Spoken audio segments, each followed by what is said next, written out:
Dad has some goofy ties that you think would look better on an egg, then this is the way to go.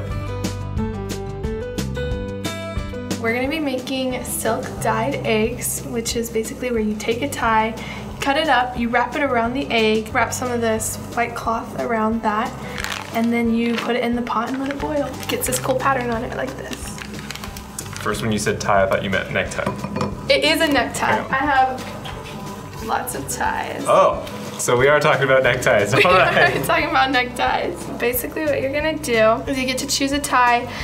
They do have to be 100% silk ties to transfer to the egg. I think that the ugliest ties make the better eggs, especially ones with like small intricate details and really vibrant colors. So you say ugly, but I think this is in now. So I'm gonna go ahead and choose one to do. Oh, definitely this one. So you bought these?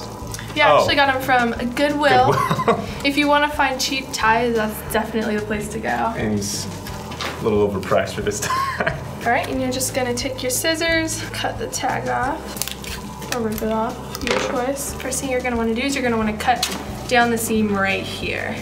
Wow, Once you get started cutting, you can kind of just pull it. It's pretty easy. I'll be honest, I've never taken apart a tie before. So this is what's inside the tie, in case anyone was curious. Do we need the whole tie? No, you're really just gonna use the first, like, where the biggest section is. It'd be a piece of fabric big enough to cover the whole egg. Gotcha. So how long does this take? It's pretty quick. This is the longest part. This is the longest part, yeah. Wrapping it around the egg and stuff. But once you get in the pot, you just relax. So you're gonna wanna separate it from this little piece of fabric right here. Gotcha. Every once in a while, it'll be the same fabric as the tie though, if you get lucky, and then you can use that. Get to be aggressive. Might have ruined it, but we're good. And then I already cut these pieces of white fabric. So you can just take that and loosely see how big you want your tie fabric to be. I don't have any exact measurements or anything. You can just try wrapping it around your egg and see what works. Does it matter if you use the inside or outside? So it's the outside of the tie. You're gonna want the egg to go in there. And then for your eggs, you wanna make sure they're white, and you wanna also make sure they don't have any stamps on them. I know some egg distributor people like to put stamps on their eggs. And then you can do it two ways. You can either lay your egg like this, so it's kind of horizontal, and wrap it up. And that way your pattern will be on the long side of the egg.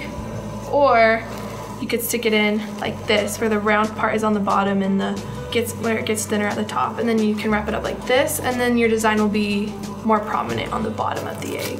I noticed that when I do it like this, or I do it more vertical than horizontal, I like the pattern better. I think it shows up better. Wrap it tight like this. I'm not sure if my egg cracked. Oh, or if it's just the fabric. Let's see it. It looks okay. It looks good. I think we're good. All right, it was just the fabric. I guess we'll find out. It's better to cut bigger pieces of fabric too, rather than smaller, because then they're really hard to wrap up, and if the pattern doesn't completely cover the egg, it won't look as good. It's better to make it bigger than smaller. You're just gonna wanna make it really tight with the rubber band. And then you're gonna need a thin piece of white fabric. I find that like pillowcases work really well, or sheets, whatever white fabric you have laying around. This is a pillowcase that I just cut up. And you're just gonna take it, put the egg in there. Now you have the white fabric around it too. I think it helps hold the dye in, so it doesn't like mingle with the other eggs. And you've done this before, or just 10 minutes before we started this? I did this a couple days ago. It didn't turn out like I wanted it to though. First of all, I got ties from like just a regular store. They weren't from a thrift store or anything. And also, it was really hard to find 100% silk that weren't like $1 million. And it was also hard to find ones with good patterns, so I ended up getting ones that had lame patterns, and I just didn't really like how it turned out. These are the ones I made 10 minutes ago. Pretty happy with them. And then you're gonna have a pot of boiling water. You're gonna wanna add 1/4 cup of white vinegar. Then you're just gonna pour it into your water, and you can plop those eggs in there. And you want it to be pretty covered. And since it's pretty hot, I'm just gonna turn it down to a simmer. These eggs are gonna sit in here for about 20 minutes before you take them out and put them in the colander to dry off. Now we wait. All right, here comes the montage of just us chilling here with our phones. Alarm is set. Okay, so once the eggs have been in the boiling pot for 20 minutes, you can take them out with some tongs. So they're gonna be nice and hot. I'm gonna make a mess. Just a slight mess. Okay, and then you're gonna give them a couple minutes to cool down just a little bit. All right, are they cool enough? Yeah, they should be fine. They've been out for a while. Not sure which one was mine. I think that one was yours and this one was mine. You're gonna cut it open or just take the rubber bands off. I find it easier to just cut them open. If you're impatient like me, it works better. You can kind of see how the white cloth caught the coloring. Looks perfect. Let's see. Ooh, mine turned out pretty cool. It looks almost tie-dye. It does. You can see it has white swiggles where the silk wasn't perfectly on it, but I think it looks cool. That one looks really cool too. Majority of the bottom where it was actually like touching, yeah, that turns out a lot better than where it was kind of folded over, but overall, looks pretty. These are the most interesting Easter eggs that I've ever colored. Fun, yeah, and it's cool. pretty easy too. No, yeah, yours came out a lot better with this like dark color. Yeah, the dark color is pretty cool. What color was this? It was like just a red burgundy or kind of. It was a very dark burgundy, because this one was pretty dark too, but it wasn't burgundy. Yeah, this one works out really well. Mine, it was kind of a purple, and you can kind of see it. But yeah, really cool effect for sure. I think with regular Easter eggs, it's not as fun because you only get like one color. You can do like the half and half, but it's a pain, and like I think it's easier to get better results this way. Yeah, I found that doing normal Easter eggs, especially if you have like crayons, from what I remember when I was younger, like you'd kind of like make a design and then dip it in like a vinegar coating with a certain like dye, and then it would come out with a cool design. But this is also interesting if you have maybe some old ties of your grandparents, or her dad has some goofy ties that you think would look better on an egg. Right.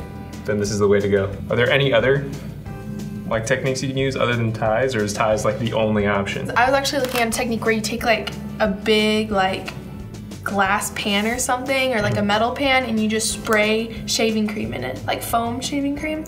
Then you put dye, like little drops of dye in it, like food dye or whatever, and then you take gloves and just put your hands in there and roll the egg around in it, and it gets like a really cool like tie-dye color like that too. So that's actually a lot of cool ways to dye eggs. We should have done that. And how long did it take again? Like 20 minutes? Yeah, cool. And then they don't take long to cool at all. Really, once you get them out, the cloth cools down very quickly, so it's about 2 or 3 minutes before you can just unwrap them. And these are all hard-boiled? They are all hard-boiled. Probably wouldn't recommend eating them because we don't know what kinds of dye are in the ties. I think the question everyone wants to know, what does it look on the inside? I think you should open it. Oh, looks like a hard-boiled egg. Just a normal hard-boiled egg on the inside, but the shell looks really cool. It'd be cooler if it was edible. I think it would be fun for kids. I'm sure they would love this, but I feel like it also targets an older age group as well, for people who want something more like perfected and like easy to do, and just something that you can throw together and just have like these really cool results. You don't have to be artistic. You just get some ties, cut them up, boil them, and you got pretty eggs. Yeah, no, this is definitely interesting. I've never heard of this technique before for dyeing eggs, but figure if you have any ties laying around that you're gonna take to Goodwill anyway, might as well just wrap them around some eggs, throw some vinegar into a pot, and why not make some cool textured eggs for Easter. Just some variety in your egg dyeing life.